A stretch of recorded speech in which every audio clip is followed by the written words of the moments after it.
Welcome everybody, welcome back to another video, and today we're going to do something a little bit different. So I got a lot of views and a lot of questions about car setup on a video I did regarding the diff. So the biggest problem I had when I was driving any of the GTEs was the snaps oversteer when you are when you're coming out of the corner on the throttle. You were actually turning, the car wanted to not go down the straight. It wanted to just carry on turning left or right in towards the trees. So you would have to obviously try connect that on your wheel. So to fix that, you adjust the diff. Okay, so I had quite a lot of people asking me, because in project cars there is no explanations on how to do your setups. So like quite a few people have asked me, how do I know? So I do iRacing. We're in iRacing at the moment, although it is a project motor racing video. I've been doing iRacing for about 5 years. I've been doing my own setups for about a year now. I don't pay for them anymore. So I'm just going to share the basic fundamentals of the car setups. Okay, so basically the biggest problem is the deceleration into the corner, the turning through the corner, and the acceleration out of the corner. Okay, those are the three main areas where you will lose the car. You will outbrake yourself, you will go off. When you're going down a straight, it's obviously a lot safer. There's not too many problems, but the main areas to focus on where there are accidents are obviously turning into a corner, going through the corner, and turning out the corner. So there are basically three things that will affect that. When you're going into the corner, it's the brake bias. When you're going around the corner, it's the ARB blades. And when you're going out the corner, it's the diff. Okay, so why I've come to iRacing is because I don't want you just to take my word on it. I actually want to show you, because iRacing has the actual explanation. So anyway, we are here, we are in the Aston Martin Vantage, so let's go to the garage. Okay, so the first things first, I just want to make sure everything's okay here. Yeah, okay, so the first things first, when you're going into a corner, you obviously start applying brakes. Okay, so you obviously want to make your braking distance as short as possible. So that is the brake bias. That's what the brake bias does. Okay, you can read that.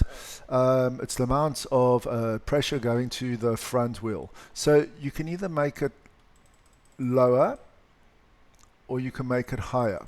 Okay, when you make it lower, more weight is going to the front of the car, and there's more pressure on the brakes. So what happens is your braking distance gets shorter. So if it's on a very high brake bias, you might have to brake at the 100 meter mark for a corner. If it's a very low bias, you might have to brake at the 60 meter mark for a corner, because the weight is over the front of the car. Okay, so there is a downside to that. So what you basically want to do is, when you are testing, when you're trying to do a setup, you want to obviously shorten the braking distance as short as possible. Because if you're starting to brake at the 100 meter mark and I brake at the 60 meter mark, I'm still doing 200 kilometers an hour for 40 meters while you are doing 100 kilometers an hour. So let's say there are 8 corners on the track. It's about a second a lap, if you can understand what I'm saying. So you might say, well, then why not just make this as low as possible? Because when you make it as low as possible, sometimes when you are braking for a corner, you will feel, it feels like the rear end of the car wants to overtake the front. You'll just get a sensation of the car wanting to slide. And when you start turning into the corner, you'll find you will spin. So when you feel that, when you're applying brakes into the corner and you're turning into the corner, the rear starts sliding out, that is a brake bias problem. So what you want to do is, if you have that problem, you want to make it a little bit more. to put more weight on the back of the car. So what that does is you don't want to make it max. You actually want to make it as low as you can before you get the feeling of the rear of the car starting to overtake the front. As soon as you get that feeling, you know you've gone too far. So anyway, that's what the brake bias does. So the idea is when you start driving, you will, if you don't have any sensations on your first lap of practice of the rear overtaking, you can just make it a little bit lower and try again, make it a little bit lower, try it again until you get that sensation. Then you go back a little bit until you get the lowest possible setting without having the sensation of the rear wanting to overtake the car. Okay, that's corner entry. Then we're going to go around the corner. Sometimes when you go around the corner, the car understeers. Sometimes when you go around the corner, the car oversteers. So what affects that? That is the ARB blades. You've got the ARB blades in the front and you've got the ARB blades at the back. So, okay, this is where it's very different between project motor racing and iRacing. The ARB blades are between 1 and 8 in iRacing, okay? In project motor racing, they start, I think, at 40 and 110. So it's very different values. Okay, so the values are different, but the overall fundamentals are still the same. You got the front and you've got the rear. Okay, so when you got on the front, so now we are just going to go to the reading on the right. Okay, when you got a stiffer anti-roll bar in the front, okay, then it's going to give you more understeer. So the stiffer you make the front, the more the car is going to understeer on the front, okay. But if you read what it says on the right hand side, the stiffer settings is 1. So stiffest means understeer, softest means oversteer. Look at the rear, it's the same. Stiffer is understeer, softest is oversteer. The difference is on the front the stiffer setting is 1, on the rear the stiffer setting is 8. So what that means is they work in relation to each other, okay. They even each other out. On the default setting it would be kind of 4 and 4, okay. Then if you're going to make this one a little bit higher, you make this one a little lower. If you're going to make this one a little lower, you make this one a little higher. That's how it basically works. So you can't just really go mad and adjust the one and not the other, because they actually work fundamentally together. You can carry on reading on the right hand side is you actually add them up together, the numbers, and if it's a 2 it's understeer. If it's like an 8 it will be oversteer. So you need to feel how your car feels through the corners. Is it understeering or is it oversteering? If it's understeering, you're going to adjust the front and the rear to make it more oversteering. If your car's oversteering, you're going to adjust the front and the rear to make it more understeering. Okay, like I said, these settings are very different to what they are in project motor racing, but the fundamental basics are the same. You need to adjust them in opposite direction. So when you add to the one, you remove from the other. When you remove from the one, you add to the other until you get the car turning through the corners how you want it to go through the corners. Okay, then on corner exit, that's what I fixed in my other video. That is the diff. Okay, so in iRacing on the GT3s we got the preload and we got the friction faces. Okay, so this can go up or it can go down. Okay, so what is very different with iRacing and what is very different with the GTEs is they work the opposite way. In iRacing, okay, I'm just going to read on the right hand side. Okay, it says if your preload says offset amount static differential log force, that will always be present during blah blah blah blah. Okay, okay. To understeer off throttle under deceleration adds more understeer, and snap oversteer under acceleration. Okay, preload sets the amount of offset of the diff locking force that will always be present during acceleration and deceleration. More preload means if you add more of it, it was more locking, which adds understeer off the throttle. And that's what I was doing in my video. I was adding more preload. I think it went up to 300 to add more understeer. So the car wasn't, when you come out the corners, it wasn't snapping around like it wanted to go off into the trees, and then you have to lift off the throttle and reconnect. The idea is, when you added it more, like I did, to 300, the car was understeering. It wasn't oversteering and snapping on you to like spin the car. It was actually understeering, and it was going straight down the road. So that is what I was adjusting, okay, is the diff preload. It's very important. If you're finding you're coming out of the corner and the car doesn't want to go straight down the road, if you're coming out the corner and the car wants to carry on going around the corner, that is a diff problem. That's a diff preload. The other settings, the friction faces, and there's two other ones that they don't have.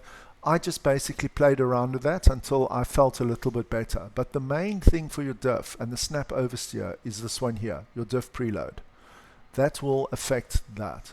So basically, you want, when you're entering a corner, you want to brake as late as possible without the rear overtaking the front of the car. That is brake bias. You will lower the brake bias so you can get the shortest possible braking distance without the rear overtaking the front. If the rear starts to overtake the front, then you know you've gone too far, and then you just dial it back a little bit. Okay. Then if you're finding your car is oversteering or understeering when you're going around the corner, that then is the ARB blades. That's what you need to fix and adjust. You adjust them in opposite directions. You don't adjust them, they are both on 1 or they're both on 8. Remember, they are opposites. And that's why even in project motor racing, the one is on 40 and the one is on 110. So somewhere in the middle there, what's 40, 110, what's that? 70 difference, maybe 35 is the middle, probably 75 is somewhere in the middle. So whatever you got below 75, you want to add to above 75. So that's how you will play around with those. Okay. And then when you're accelerating out the corner, you want your car to come out the corner and point straight down the road. You don't want it snapping off into the bushes. That is the preload. That's the diff. So that is what I just wanted to basically explain. So there's obviously lots of other little things you can do, the camber, the toe in the, but that would be like a 4-hour video. What I basically do is I look at it when I'm doing my setups and when I look at the track. Okay, if it's a bumpy track, you can actually feel like Monza is quite bumpy. What other circuits are there? Sebring is quite bumpy. You will want a car with a little bit more, a little less damping. You would want a car that, or a little bit more damping. You would want a car that can ride the brake. So you would adjust this for that. If you want a car on a very smooth surface, then you would lower the ride height, and you would also make the suspension a lot stiffer. Okay, so I'm not going to get into too detail. For me, it was just how you get the car into the corner, how you get it turned around the corner, and how you get it out the corner. Because if you've watched my videos, everyone's just, it's chaos. People are just sliding before the corners, sliding after the corners, going off during the corners. It's absolute chaos. And some people have actually asked me. So the main fundamentals are your ALB blades, your bias, and your diff. Those are the three things that will get you through a corner. To get you into a corner safely, it will get you around the corner safely, and it'll get you out the corner safely. The spring rates and that ride height, that will be depending on the track. Like if it's a bumpy track, you would have a slightly higher ride height. You would have more damping. If it's a flat track, you'd have a lower ride height and you would have less damping. but that is all about going in a straight line. The important part in this video is how to get around a corner, so I don't keep getting hit. Okay, one of the other things is as well is your tire pressures. If you're finding that you're hearing the tires screeching a lot, you can lower your tire pressures, because then there is not enough of a contact patch, because the tires are overheating, there's not enough grip, and that can help you with that. But for this video, it was, like I said, just basically to help people get into a corner, get round the corner, and get out the corner. So hopefully we can have some better racing. I can make some more videos in the future. I actually was sort of just planning on like doing this very briefly, just to get a rough idea. So what I do in iRacing is I actually have a standard car setup which I use week in and week out, and that is my dampers are permanently always exactly the same. I don't overcomplicate things. In my chassis, my ride height's always the same because it's not too involved, and my spring rates and my shocks are always the same. All I change for every track is I change my ALB blades, I change my rear wing, and I change my diff and my brake bias. That is pretty much all I adjust every single week. So you like basically have the car how it feels nice to you.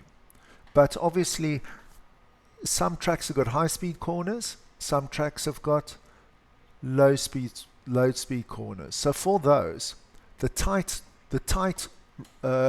twisty tracks, you want the car to be more oversteery. So that's when you adjust the ARB blades. For some tracks have got more grip, so you will adjust the diff because you can power out the corner a little bit earlier. Some tracks have less grip, then you adjust the diff to make it so it's less oversteery on your throttle. That's basically how I set my cars up. I've been trying with Project Motor Racing, but the way the races are now, honestly, it's just pointless, because you are getting hit 15 times in like 2 laps. There's just no point in putting any time until people learn how to drive around the corner. There's actually no point in really doing this. But hopefully you've learned something. Just in case anybody is asking, the toe in, okay, is that all? The more toe in you got, the more stable the car feels, and it does create a little bit more heat and a bit more straight line stability. And the camber as well, it obviously helps you go around the corner a little bit safer. That's basically it. So hopefully this has helped you. Let's just go back to Project Motor Racing quickly, just so I can show you. You just got to bear with me. I've just got to go into the game.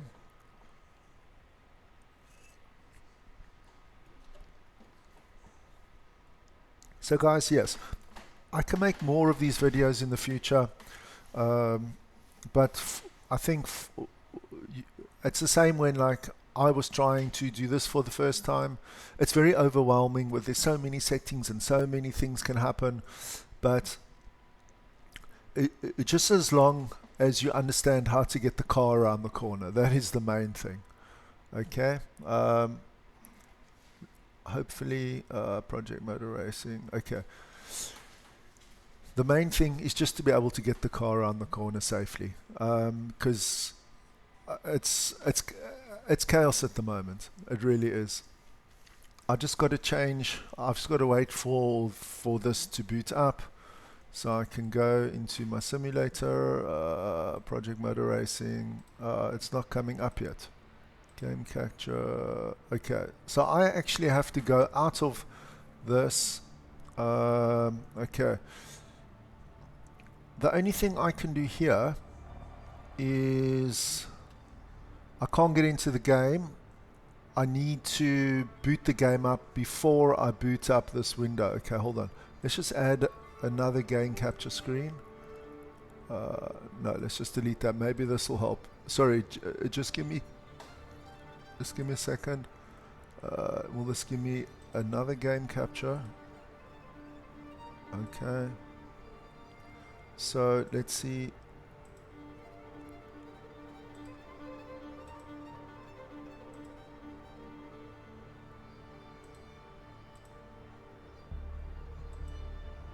Is this going to show up now?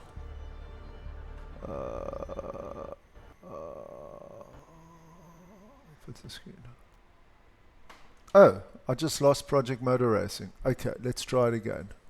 Hopefully this will work. It just actually it crashed while I was trying to actually do this quickly. Okay, just give me a sec. We are going back into it. It's typical. It crashes all the time.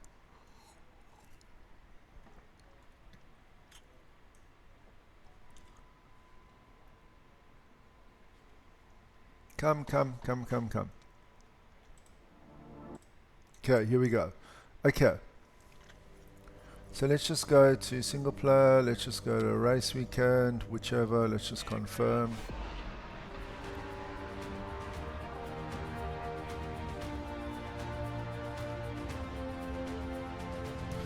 Yeah, so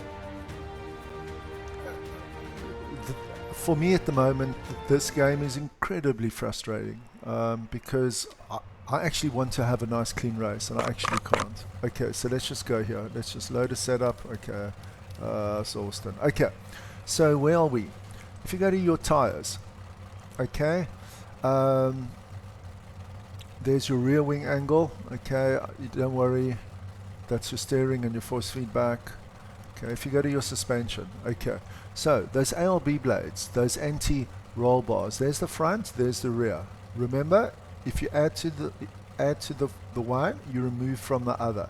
If you add to the one, you remove from the other. They've like got to be kind of within spec.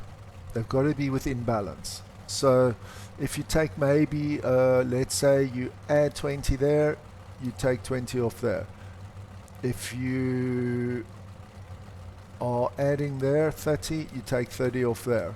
They kind of work in relation to each other. Okay, so that is on the suspension page. Okay, then you've got the engine drivetrain. Here is the brake bias. That's your corner entry, not the corner entry, when you are braking towards the corner.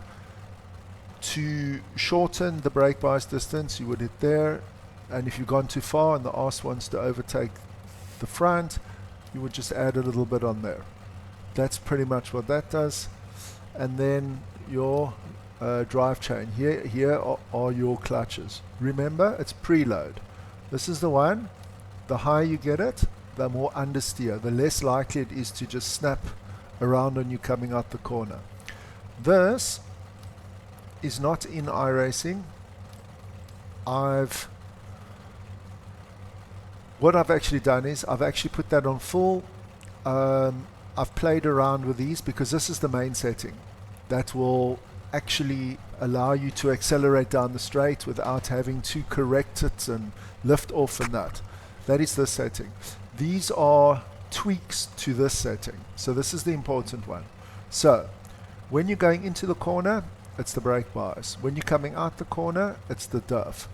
When you are going through the corner, understeer, oversteer, it's the roll bars. Remember, they work in unison. They don't work independently. Where you add to the one, you remove from the other one. That's basically how it works, and that's just the standard basic setup. The rest you can just figure out on your own. The main thing is just to get everyone around the corner. Okay guys, that is pretty much all I'm going to do. I hope this helped. I hope somebody learned something. Hopefully we can have some cleaner races, and please consider liking and subscribing. I'd greatly appreciate it. I'm a very small channel. I am trying my best. I appreciate all the help I get, all the support I've got. Thanks guys, have a super evening.